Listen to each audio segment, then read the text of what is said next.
Hey, what's up guys, welcome back to my channel. This recipe I have been wanting to make for ages now because I have been putting it on my Instagram page, which is here. Make sure you go check that out. I've been speaking about this for months and I'm so glad to be able to share it with those that have been following me for quite a while, and the recipe is now here. So for those that are new, welcome to my channel. Make sure to subscribe, press that bell button, and let's get on to the recipe. Right, before we get started, let's preheat the oven.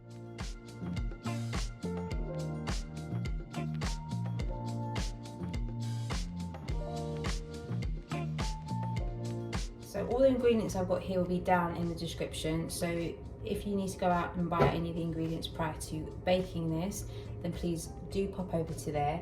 But I won't go through them all now because they'll be going into the bowl and then we can talk about it as it were, and then I'll write on the screen, like I have with a few of my other baking videos, what I'll be using.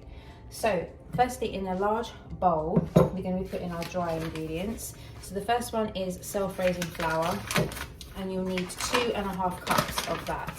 I'm going to be using my measuring cups, and I got these from Amazon, and I'll also put in the description the link so you can go over there and shop.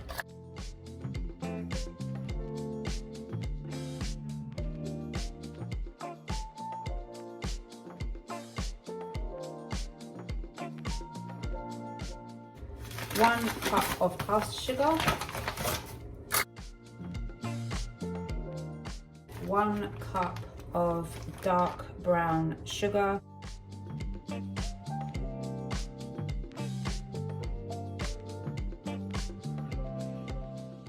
and then a 1/4 teaspoon of salt. There we go, not a lot at all, it's in there. And then 1 tablespoon of cinnamon, ground cinnamon. I'm going to use the I have in the jar, so I'm hoping this is a tablespoon, just about. Tablespoon of that. And then we're going to sieve this through.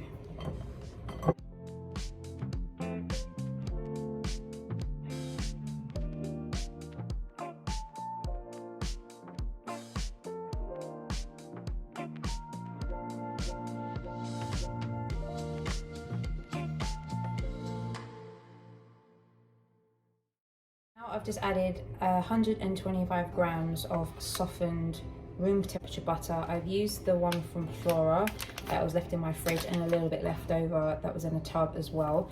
So after we've done that with our impeccably clean hands, we're going to be kneading this into the sieved dry mixture and make this into like a breadcrumb.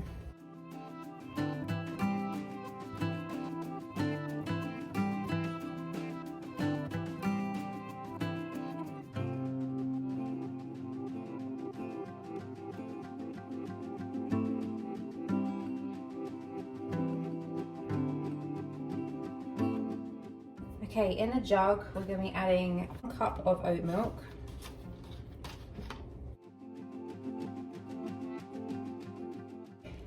If you've been watching my winter warmer series throughout, you'll see that my oat milk changes. I only seem to get the one that's on sale.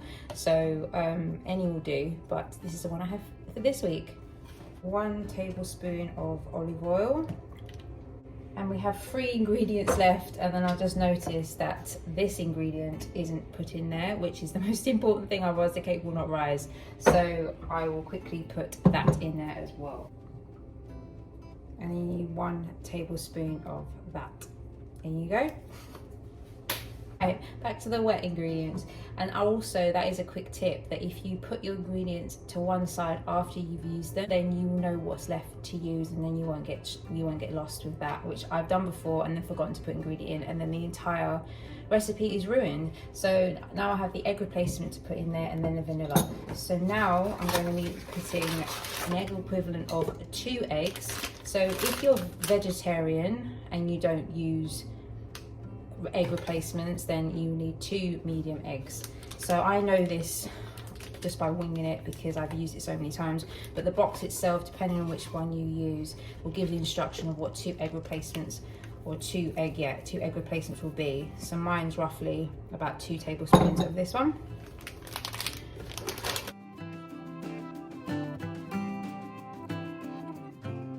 So then that goes into the jug with the oil and milk. And then mix that together.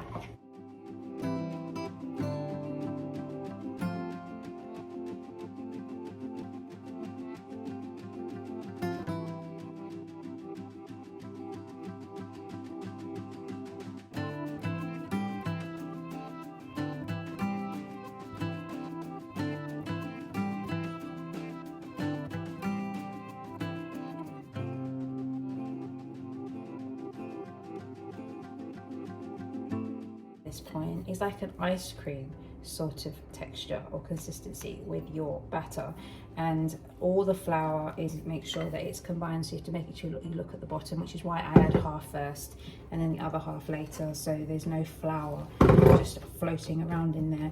And that's why it's good to also sieve your flour so you prevent any lumps and bubbles, and you have a very nice, smooth and luxuriously delicious fluffy cake. We have got that last to do. 2 teaspoons or 1 tablespoon of vanilla extract, and this is a really good one. This is pure vanilla extract. It's quite pricey for what it is, but it tastes really nice, and it doesn't leave like a chemical sort of taste in your mouth, as it's pure vanilla extract, and it is naturally grown, so this is really good. And I'll also put this in the description for you as well. I've done that. I'm going to be folding this in, fold, and then this gives you another opportunity to make sure that all of the flour and all of the dry mixture has been well and truly incorporated into the cake batter. Okay, now we've done that, we're going to be bringing over our 23 centimeter tin, and we're going to use the paper that we had our butter in.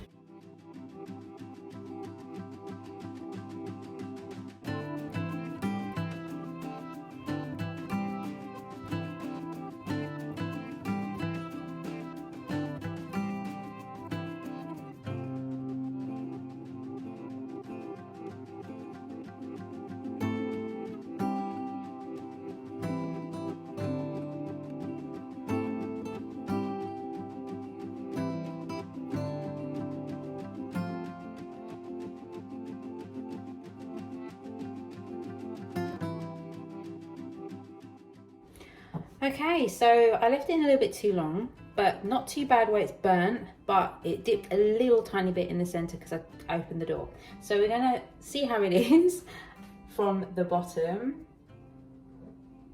So it says, oh, look at that. Look at that, and it smells gorgeous.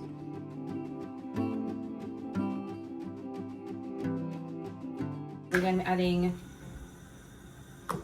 4 tablespoons of butter. It's doing that. We're going to put our brown sugar in.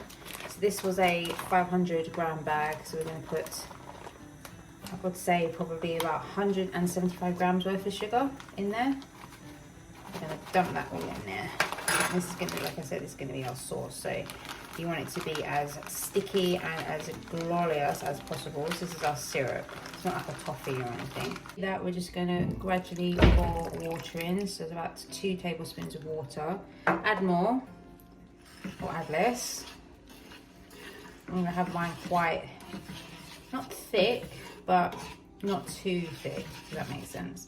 So enough to coat the cake, but not to drown it in treacle. And then now we're at that point, add 1 tablespoon of vanilla extract, what we used earlier. And that is our sauce done.